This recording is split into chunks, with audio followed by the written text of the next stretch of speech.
na yo ho we a he kai na we a he a ho. Sego, it is, what is the date today? Today is 21st? May 21st. Yeah, May 22nd. 22nd. All right, May 22nd.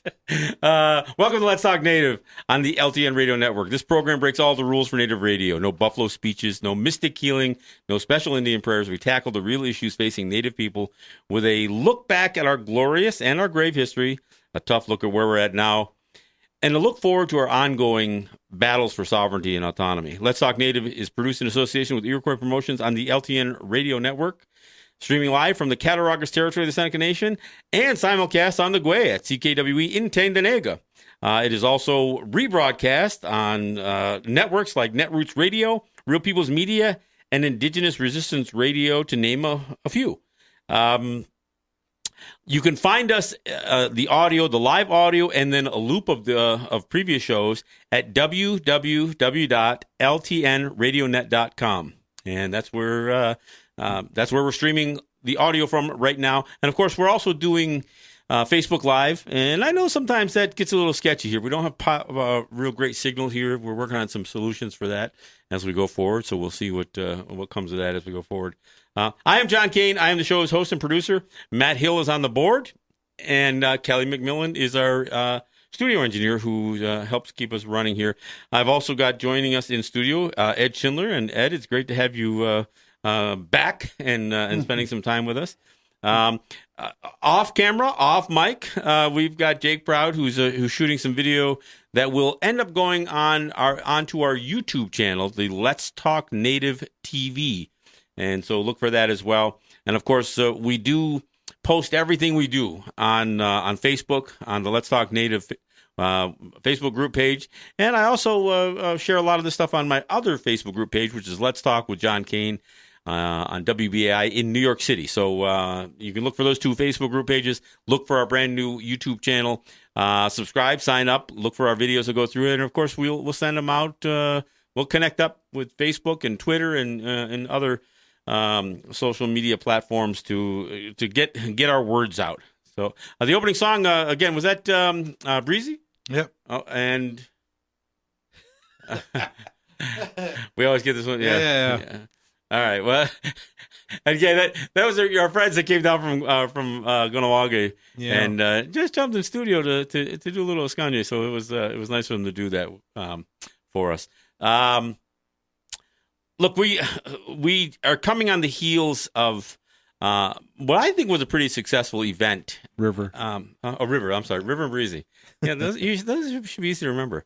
A pretty successful event that a lot of the majority, lion's share, however you want to say it, of credit goes to Matt for pulling this thing off. Matt organized the Remove the Dust event. That took place here on the Cattaraugus territory of Seneca Nation. We had a good turnout, between 60 and 70 people showed up from communities all over. We had folks from Six Nations and from Gunyonge and every place in between. So it was great. Gunawage, Akwesasne. It was really a good turnout. Onondaga, the Cayugas, the Seneca territories from Tonawanda, Allegheny, Cattaraugus. It was Buffalo. Buffalo, yeah. So it was a good turnout in many regards. We also had a couple of people that came.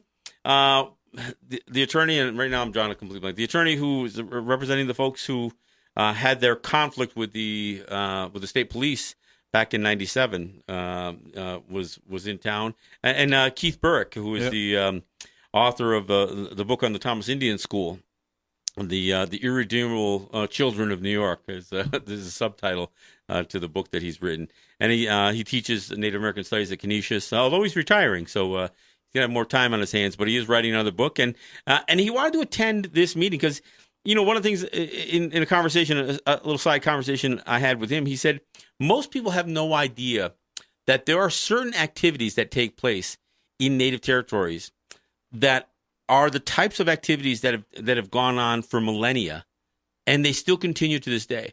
In a way, what we did on Saturday was not unlike the kind of gatherings that we would have done historically. It wasn't a grand council. It was more social than that. But it was also informational and educational. So we're going to talk a little bit about what transpired there, some of the things that we heard, and some of the things that were suggested in terms of going forward. And there were some specific key items, I think, that sparked the potential for more conversation, and maybe we'll hit on a couple of those things as well. But I don't know, Ed, what was your takeaway from this all-day event that took place on Saturday? I think it was really interesting in that the people from up in Akwesasne and Kahtnawaga, what they did was they presented information which, for the most part, is being lost, being forgotten, and it helps to realize what was being done historically. Okay, and how do we get back to that? Because it doesn't mean that we have to do certain things this way to be like them, and wearing breechcloth and whatever else. We have to understand the type of thinking that was going on so that we can reach toward the future. So, yeah, and it was interesting because one of the things, and I've attended meetings like this for many, many, many years, and a lot of times they can turn into a little bit of a session where people are talking about the adversities that they face in their own communities, and that's not a bad thing. I think people do have to understand that we all share some of the same problems. We all face some of the same problems in our territories. They may have a little bit of a different look to them, depending on. A lot of times it has leadership issues, and I'm going to talk specifically about that as we go forward a little bit. But we talk about the problems in our territories, and of course, whether it's drugs or poverty or bad leadership. These are bad governance, I guess. These are all parts of the problem. But one of the things that the theme of this idea of removing the dust says, look, we have solutions. We've always had solutions. The question is, have we covered them over? And have we allowed time? Have we allowed other influences? Have we allowed our own, forgetfulness and our own ignorance, cloud and cover and cover over the solutions that are so embedded in our culture, so embedded in our language, so embedded in our history, yet we don't pick them up. We don't dust them off. We don't remove the dust. So that's the general idea of holding meetings like this, is to say, let's add some clarity to not only dust that is accumulated, but willful ignorance that denies or refuses to remove that dust. And so I think that was part of the challenge. Sure was. I'd like to say thank you to everybody that did show up and help participate and help this whole thing come together. It was a good day. There would have been more that I would have liked to have seen happen as far as coming together with a plan using the system. But hey, this was a start. We got a lot of people that may not have seen it before. A lot of the information may not have been heard or described as well before. And that's a start. We got to just whet appetites, I guess, and to get people interested into it. Well, and I know in some of these meetings, and you guys have attended some in different places, one of the exercises, if you even want to call it that, but one of the things that has been done is taking those people that have assembled and then setting them up in a traditional council format where two sides of the people, the population, the essentially two sides of the longhouse become populated, and we do it by clans, or sometimes they do it by nations, like we would for a grand council, and then we put the Onondagas or whoever it would be on the end of the longhouse in a respective nation, which is one of the difficult things that I find here in Seneca territories. I have not been able to get an answer to what traditionally would represent the three sides of a Seneca Longhouse. So when we hope, I mean, because if you didn't have necessarily, enough nations represented to do in a Grand Council style, you could have used the clan system. But because that's some of the stuff that we still have yet to uncover from that dust, that makes it a little bit difficult. And I gotta say, one of the things that I thought was a prevailing discussion or overarching discussion is that really one of the obstacles to us utilizing the clan systems effectively and utilizing the principles of the Guyana de Goa is bad leadership, especially those that claim to be traditional leadership. I mean, I know people get offended if you talk bad about, chiefs and clan mothers, but if they aren't fulfilling their responsibilities, and specifically in Onondaga, where there's been a history of meddling with other nations, not as Grand Council, not by calling Grand Councils to resolve these issues, but I know I experienced what took place in Oneida. I see what's happening in Cayuga, and now the Onondaga people are feeling the same abuse of authority that other nations have felt from those same groups of people there. So I think one of the things that I think was expressed not as the foundation for a coup or anything like that, but just to say, look, this has to be addressed. I mean, I know there was conversation about, hey, let's try to just sit down with these guys and let's try to have a conversation, and then you get an Oren or Irv throwing out there, oh, they got a $25,000 hit on me. These are old men. Do you think somebody would have taken a shot by now if there was really that kind of money thrown out there? I mean, these are the ridiculous things and some of those things got said here, and we've discussed that in the past. This hype about money being, and well-funded warriors being terrorists of our communities, which is a load of crap. And again, that's more of what prevents us from having meaningful conversations. I was kind of hoping that we would have people representing all of the different aspects of our people come in and let's talk things over. That would have been an ideal situation, because we do have a lot of separations amongst our people that need to come together and put those types of things aside. Let's talk about them. What is it based on? I mean, it's a history that's been going on for ever, as far as my lifetime. So is there any reality to that? Is it truth? Is it and for me, I mean, if whatever the verbal abuse and transgressions of the past should not prevent us from going forward. Let's bury those under the tree. That's that whole idea of burying the reasons that we fight. Mm-hmm. And some of the reasons that we fight are stuff that happened a long time ago. Yeah. I mean, we jokingly talk about, I don't like that woman because she kicked my dog 35 years ago. But that's not that much of an exaggeration, really. It's a metaphor for that idea of carrying a grudge for so long. Yep. And, look, some of that bad leadership and the role that the federal government with their BIA recognition and those that cater and play that game, I fought that, and that fight cost me 2 years of my life. No, I didn't die 2 years ago, but I got locked up for 2 years, and when I came home after being in a federal prison for 2 years, I didn't come home angry.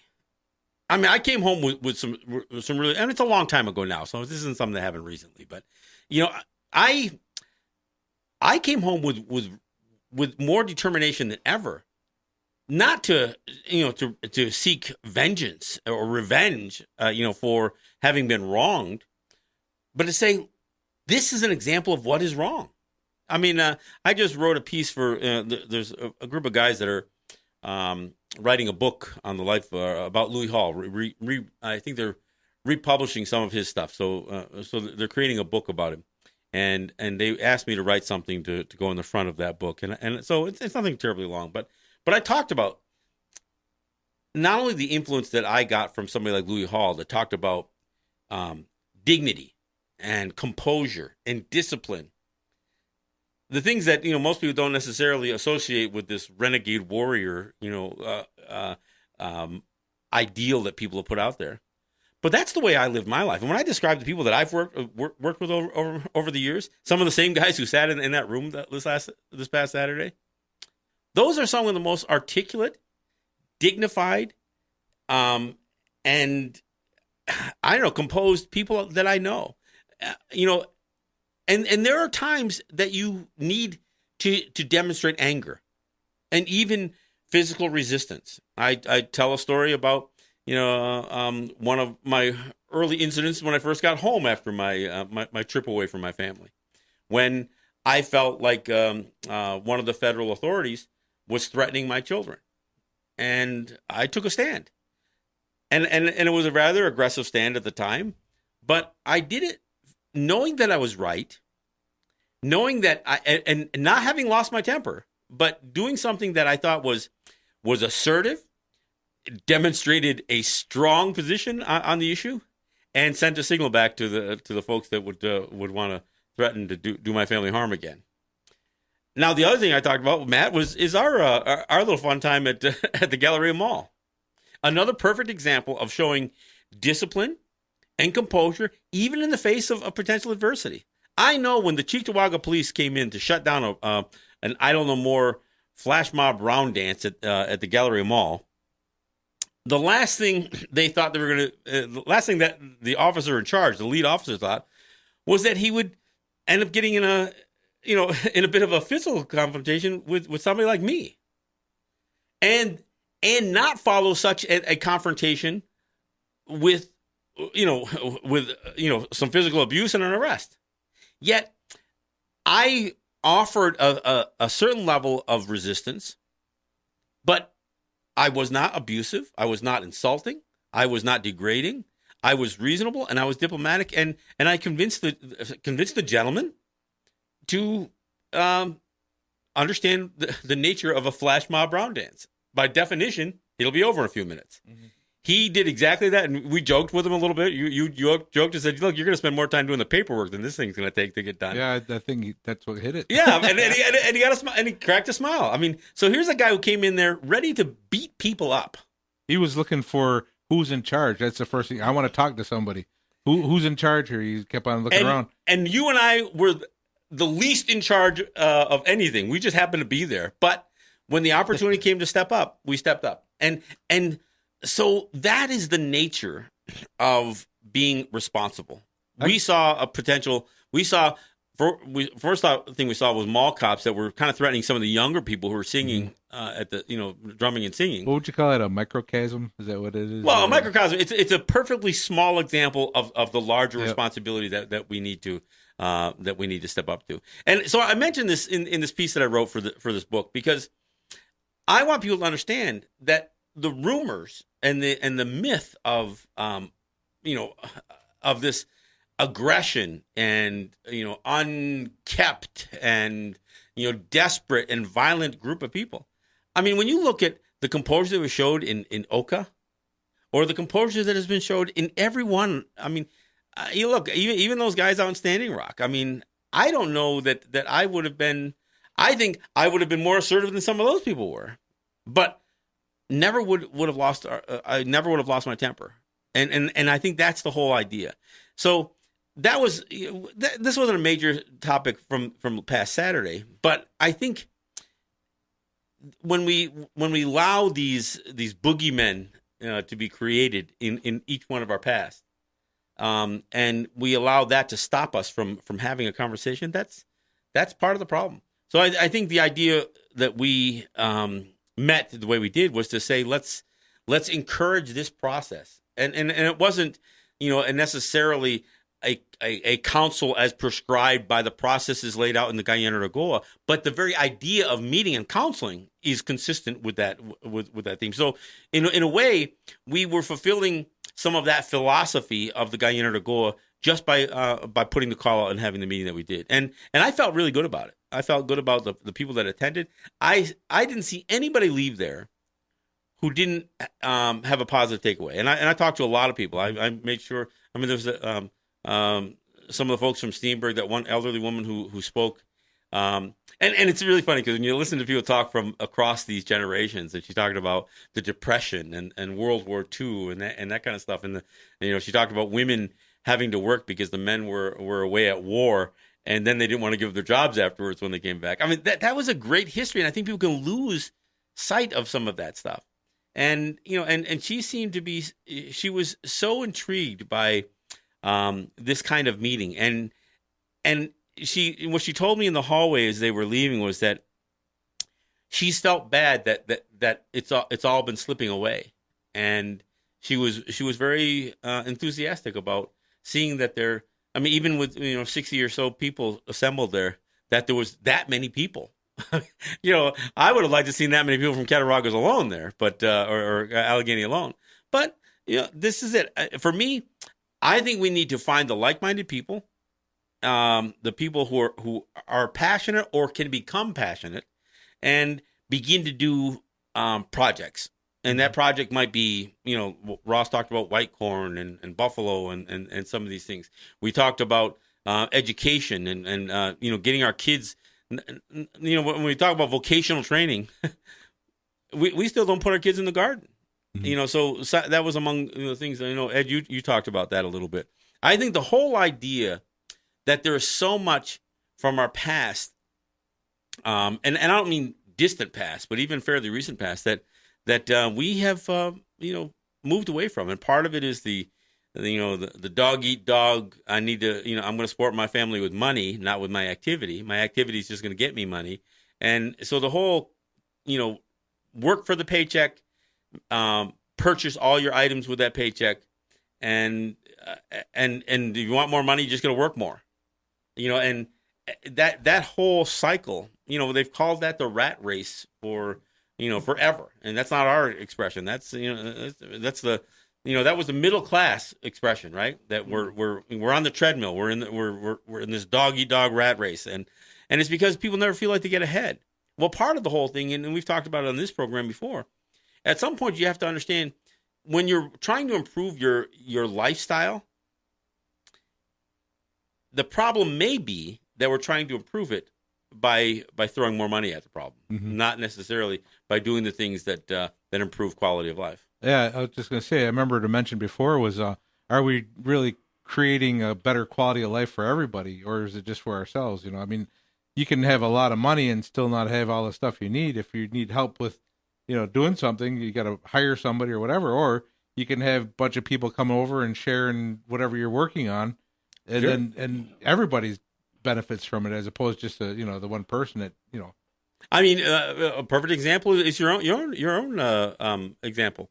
You're trying to tear down a portion of the old house behind your place. Yep. We came over. You were pecking away at it. You were thinking about what it's going to cost me to hire some people to come in, and we came down and the two of us knocked that out in a couple of days. I mean, Yep. when all was said and done. I'm glad you got on a roof. It's too shaky for me. But But the whole point is, and if there were two more of us there, then it would have gone even quicker. Yep. So the whole idea is, can we create a better network, not just for when we have a fight against the state or the federal government. Mm-hmm. Maybe we have a fight against a leaky pipe. These are the kinds of things. A few years, about 2 years ago now, we had a pretty heavy snowstorm. That's when your roof was collapsing in your house. And I took it upon myself. I went and bought up a bunch of snow roof rakes. Yeah. And I put the offer out. Let's go get some people's houses. Elderly people that maybe having an issue or whatever. And I didn't get any takers on it. Yeah. So I guess in a way, what I was looking to get is trying to get a group together so that we can, if something like that happens, if we do have a natural disaster or something amongst us, if whatever the case is, let's have a way to get together and to, go into action and start working on stuff. Because that's what we need. That like I said, that benefits everybody.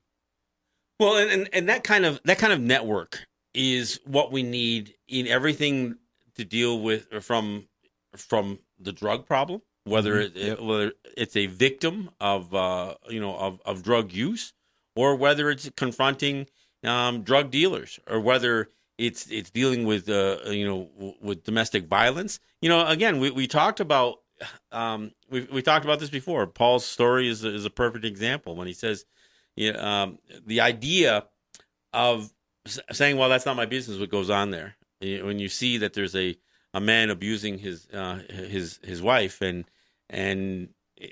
you pay no attention to it, but you realize that they've got children, and that child and that son is watching his father do that to his mother, and then 10 years later, your daughter takes an interest in that boy, who's not a boy anymore, and then you've got to be concerned with now. Did that boy, that young man, who witnessed that kind of domestic violence against a father against a wife, is he going to lay a hand on your daughter now? So, can you really say that what happened in that household does not affect you? Of course it does. We're a community. We're a people that have to be concerned about the most unprotected people we have, and those oftentimes are women and children. And I would say more specifically children even than women. I mean, the same goes for women who feed the frenzy of domestic violence. I'm not saying they ask for it. I'm not saying that at all. But they oftentimes there are women that can remove themselves from that situation for the benefit of their children and don't. So these are all the kinds of things that we, a network of people, and I'm not talking about a quote unquote warrior society. No. Although that was part of the reason that these things came into existence. I mean, it really was. But we do need to, as people, and I'm not just talking, and even in Mohawk territory. I mean, if you watch the Oka films, you realize how assertive the women were there. I mean, there were some women that were cursing at those young guys. There were some of those guys that wanted to just lay into those army guys from Canada and the police. And they were swearing at them and saying, "You get back over there." These women were kind of dictating some of this stuff. Now, I'm not saying it all went smoothly, but again, our women have a right to be engaged in what happens in some of these other households as well. And I think so. Whether we're solving a leaking roof, a snowed-in driveway, firewood, heat, I talked about the other day. Everybody was making a bunch of noise about, Trump is going to cut down the block grants. They're going to do away with Meals on Wheels. You know what? Then maybe, if you live on a native territory and you've got a kitchen, then maybe you should make a few meals for some people. I mean, we don't need the Seneca Nation or New York State or the federal government to help us feed a few people. That's the kind of thing that a network of people can do. And I reposted a story. I know we're gonna take a break here. I reposted a story I wrote back when my son-in-law was sick, and I said, be a hero or help a hero. And my son-in-law was diagnosed with cancer. We lost him the year after I wrote that story. But my point was, don't just make a blind offer. Hey, if you need anything, give me a call. If you see a need, don't wait to be asked. Step up. Help people. Help each other. If you see a child who is a child at risk because of their home situation or whatever the situation is, then if you can't help that child, then maybe it's time to have a conversation about somebody who can. This is the kind of thing that I would like to see come out of a meeting like we had last Saturday. Yeah. Look, we're at the bottom of the hour. We'll take a break and we'll come back. I want to talk about, again, more of what it means to go forward. And maybe we'll hit on a couple of the subjects that I thought were of particular interest in the conversations from Saturday. This is John Kane. This is Let's Talk Native with Matt Hill and Ed Schindler. And we're still removing some dust here.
All right, thanks for coming back. Hey, that's a little Frank Wan. That's Dream.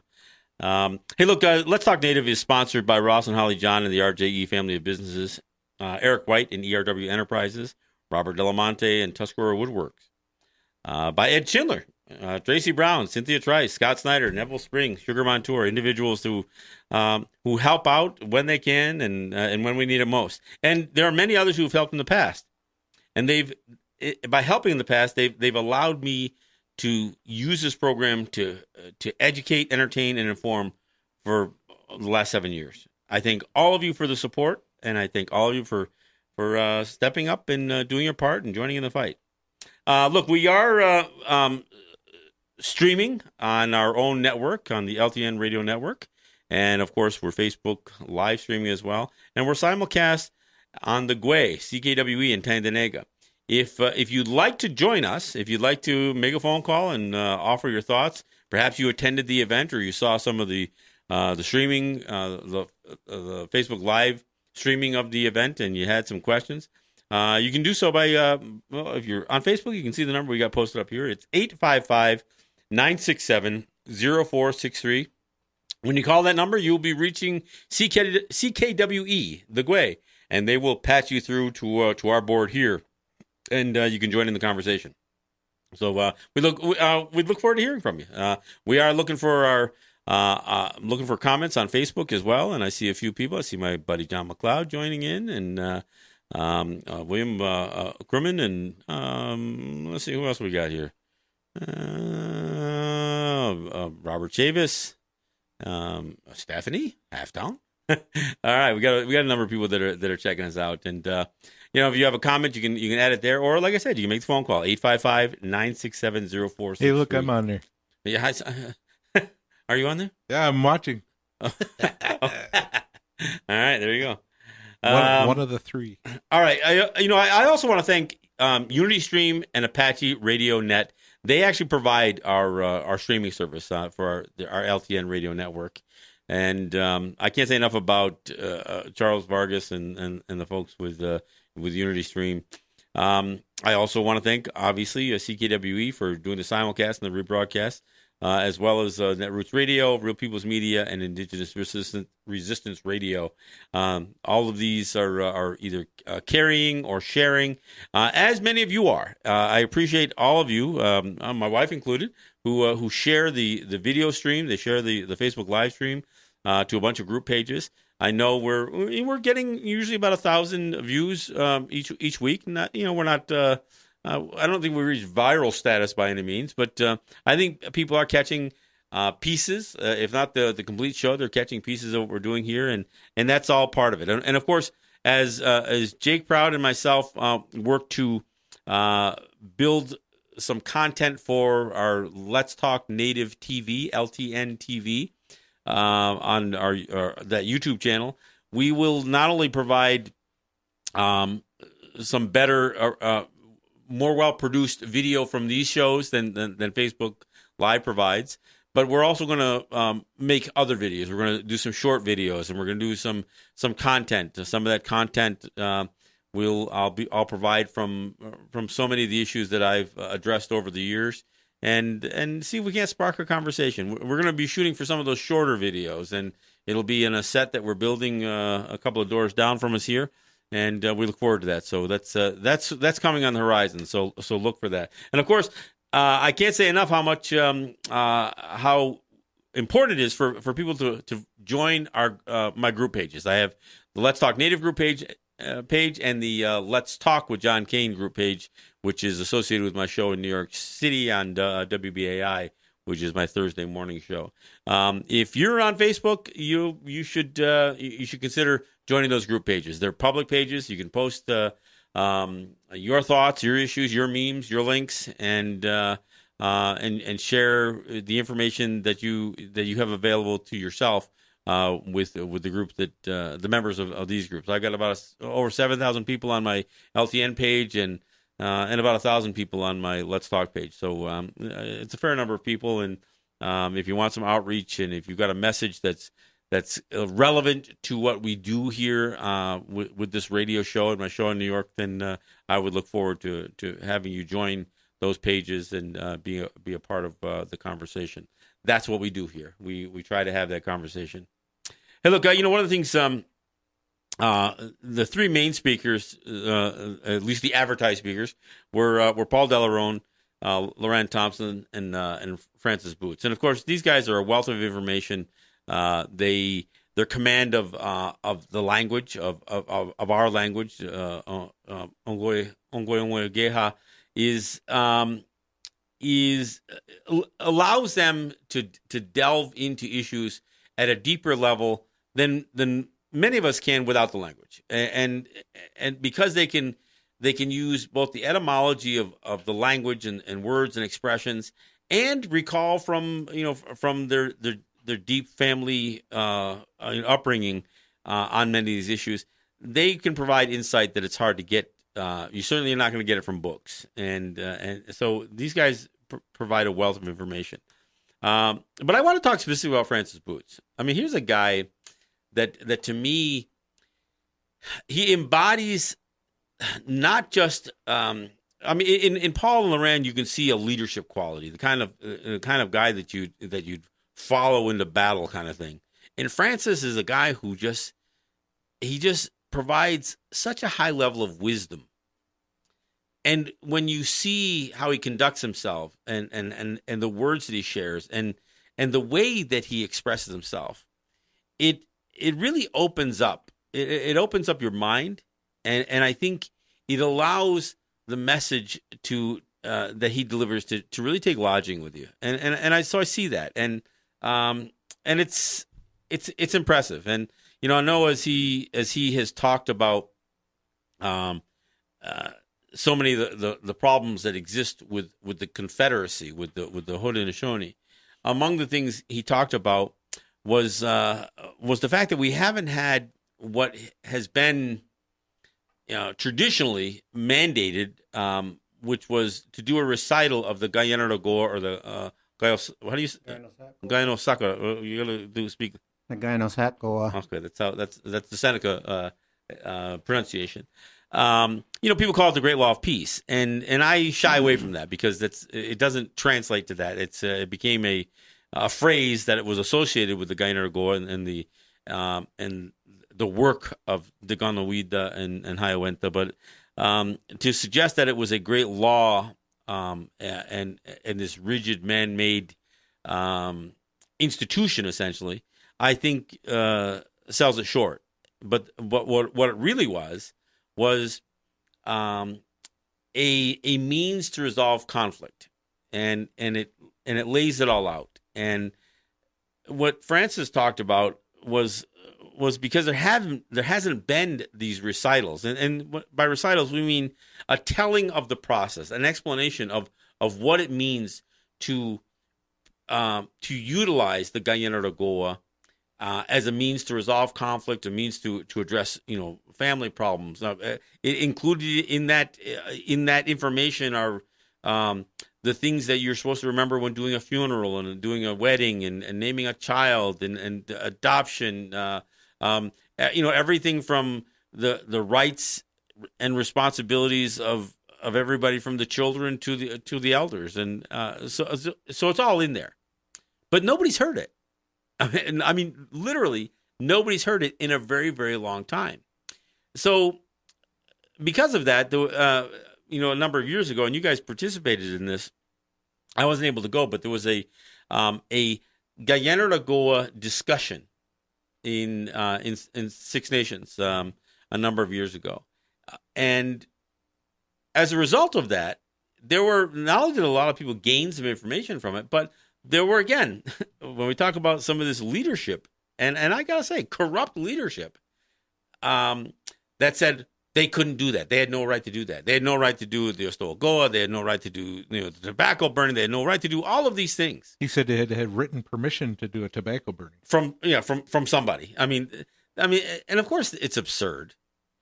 So there was a pretty obvious pushback from those that want to claim to be the bastions of the knowledge of Gayanaragoa, although very unwilling to share it. And so that's the pushback that came. But beyond the pushback was they realized that they better start hosting these things. So they announced that they were going to do Great Law recitals, and that's what they called them, Great Law recitals. First one was in Oneida, then there was one in Onondaga. I think they did one in Akwesasne, and I think there's one scheduled for Tonawanda coming up soon. But the fact of the matter is, for all the people and all the pomp and circumstance associated with people showing up, in Oneida they had remote viewing tents, and they had video recordings, they had all kinds of stuff, and same in Onondaga, they had all this place set up to where they could handle overflow crowds to hear the speakers and that kind of thing. But in every instance, including the one on Akwesasne, they never got into the Gayanaragoa. They only told the story of the peacemaker and his travels, the journey of the peacemaker. So they stopped, and of course that story even has its own, some its twists and turns and versions, so to speak. Whether when we talk about the small condolence, the wiping away of the tears and the ashes with the doe skin, and the cleaning of the ears with the feather, and the clearing of the throat with the purest water. One of the versions that I heard on Onondaga said that wasn't water, that it was a specific medicine to calm the stomach, that it wasn't that our people were choked up with grief at the loss of one, that they somehow have fallen ill and they needed to. I mean, that kind of shows, and I know it's kind of silly to say that, but that's how these recitals, as they were calling it, turned into some of this. And guys like me can nitpick about the versions that they heard, but they never got into the details. They never talked about the process, how to counsel, or even offering, again, that simple question that I ask: how do Senecas counsel? I mean, they could have gone through nation by nation how the three sides are set up. They could have done that. They could have talked about how an issue is discussed with the clan first, and then the clans take their sides in the longhouse, and the discussion goes back and forth, and the third side helps to break deadlocks if there is one. I mean, they could have gotten into all that, and they didn't. They didn't in Onondaga, and that was the one specifically that I attended. So rather than doing a recital of the Gayanaragoa, they have spent the last several years rehashing the story of the peacemaker, the journey of the peacemaker. And I can only imagine that even as they told that story, they probably changed the versions over the last 3 years. I mean, so even that kind of changes a little bit. Well, it's from my understanding that we're supposed to do it in each of our territories individually, and then come together every 5 years, or 5 or 7, I think. 7 at the latest. I think but every year there should be some discussion about the process, so people are familiar. Because even if the process that's what the removing the dust is. I mean, right. They're supposed to come together and talk about it. What exactly is in the Great Law? I mean, how is it supposed to function? And that's what's supposed to be talked about. But I don't know how effectively or how much that's even being done. But that's at the core. That's what we got to do. Well, and again, here's the point that I want to make, that if in between that span of those 7 years, when there is a coming together of everybody to make sure that we haven't deviated too far from the process, even in between those years, and more than 7 years has transpired since there's been a legitimate recital of that process. If the individual nations or communities are at very least coming away from when they host their recap and their recital of the process, as long as they all agree with the process. I mean, so one of the things that I say, whether it's the Cayuga issue or whether it's even here in Seneca Nation, where it's not a traditional governing structure here, but if the people agree to process, whatever that process is, you can resolve conflicts and get through it. Now, the problem is it's called the path and not a road. So I mean, and that's the whole thing. If we right now, if we can't even get a clarification on what the actual process is, if we can't get the greatest minds and people with language and the wisdom of age and to come together and say, look, we first better come to one mind. What is that process? And then let's be clear about what it is. but they haven't done it in the 3 years that they did their knee-jerk reaction to that Guyana to go discussion in Six Nations.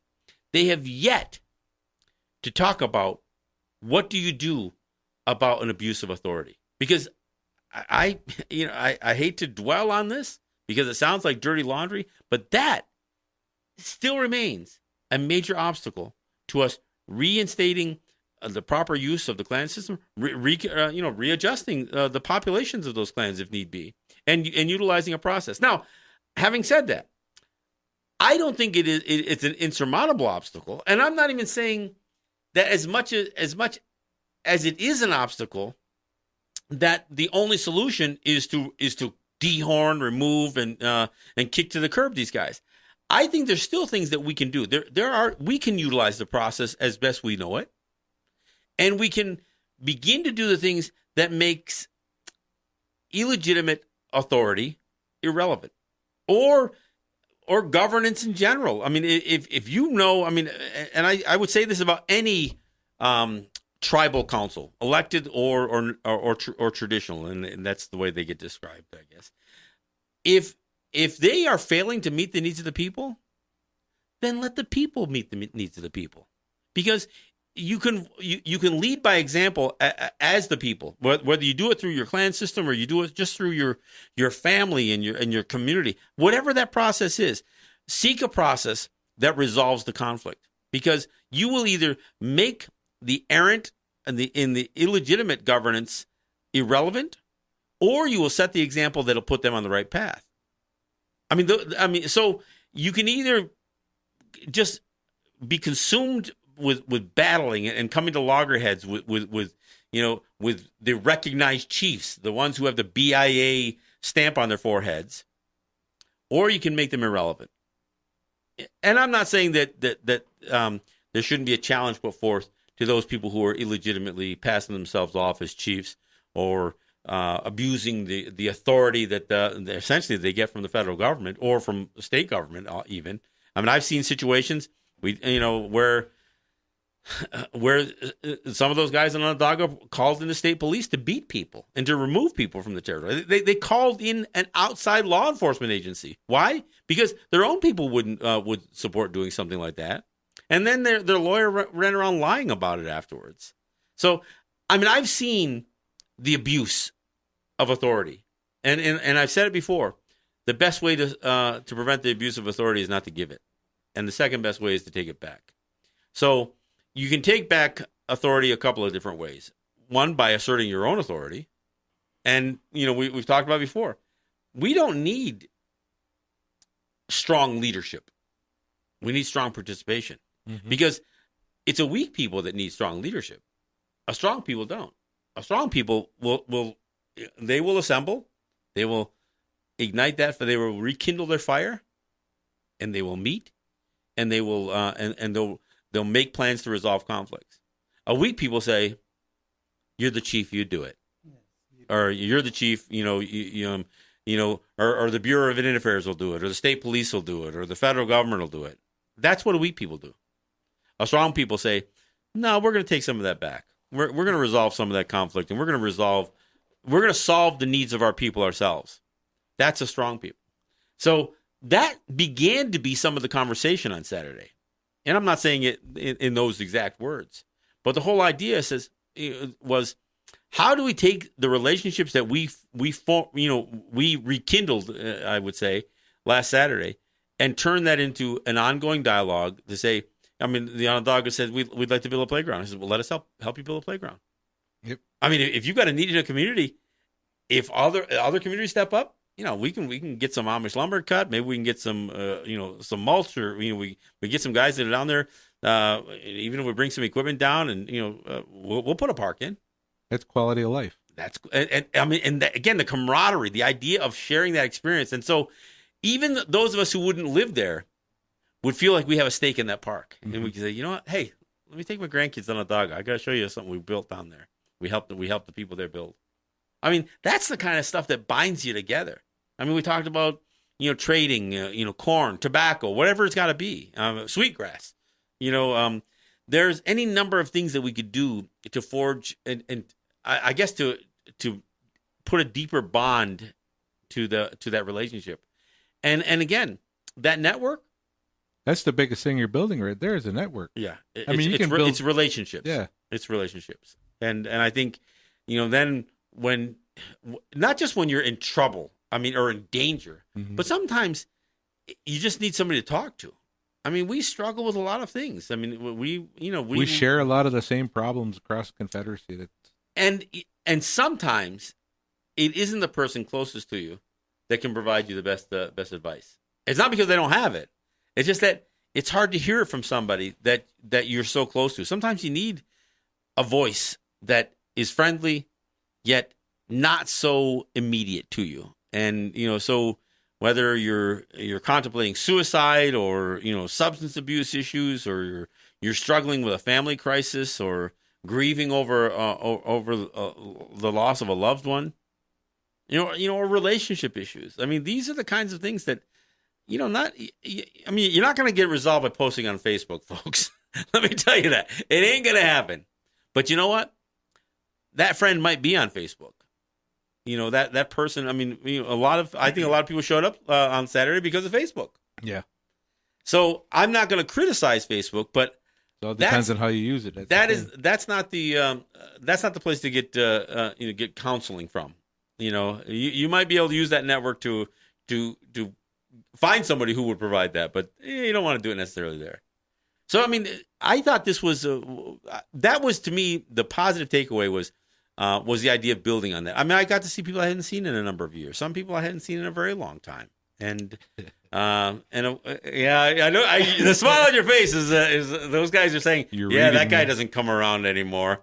Yes, I do. I'm doing it mostly by radio waves and on the internet, but I am committed. I'm probably going to try to free myself up and get out there and hit the road a little bit more often, because I go to New York every week, but that's not the same thing as reaching out to the communities. I haven't really been to. I went down to Dog a few weeks ago because my wife's grandmother had her 90th birthday celebration, but I still didn't get a chance to visit with friends there, other than the ones who came to the party. But there has to be more of that. But I don't know. We're close to the end here. What were your thoughts? In terms of next steps. One of the things that 45 years ago they did the Gainoshakoa. It was done up in Six Nations at Onondaga Longhouse, but they interpreted it. The women interpreted it because there were some women who spoke all 6 languages, so it didn't matter which language it was done in.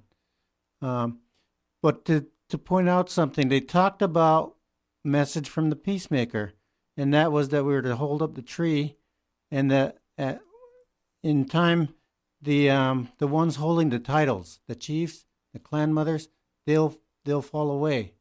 Then the ones holding the titles, like the faith keepers, they'll fall away, and it'll be up to the people. But it went down to where the ones who are going to hold the tree are the children, the young people. And I thought that was interesting as you were talking about the process, because according to that message from the peacemaker, that the ones who are going to save the tree of peace are the young people. It's not going to be according to what the chiefs say or whatever the clan mothers. It's going to be basically just doing what they're supposed to do. Well, and again, when that metaphor of falling away, that isn't just, chiefs perishing. Sometimes that falling away is falling off the path. Yes. And so that's always going to be the way. Those children are the ones who are going to be the next adults. And so I think both, literally and metaphorically, mm-hmm. we always have to prepare the youngest among us to fulfill the responsibilities when we fail to do it. And that's I think really the point of the story. Yes. And the point of the peacemaker's message was that you can't expect the man in that title to always be there. Right. You have got to bring that next generation continually, and because they are going to fall away. They're going to fall away because of their own devices. They're going to fall away because of their own flaws and character. But they're also going to fall away because there will be illness, there will be death, and there will be age and the thing is, it shouldn't be old men sitting on that council. And it's not to say that you dismiss somebody because of age, but those elders, those people with that wisdom, are the people that we should be relying on, not necessarily as title holders, but the people that we seek counsel from. Yes. And and that's the real role that they play. So I mean, and again, the concern that I have about what took place 45 years ago, you could almost see that there was a bit of a resurgence that came through about that time, and then it didn't.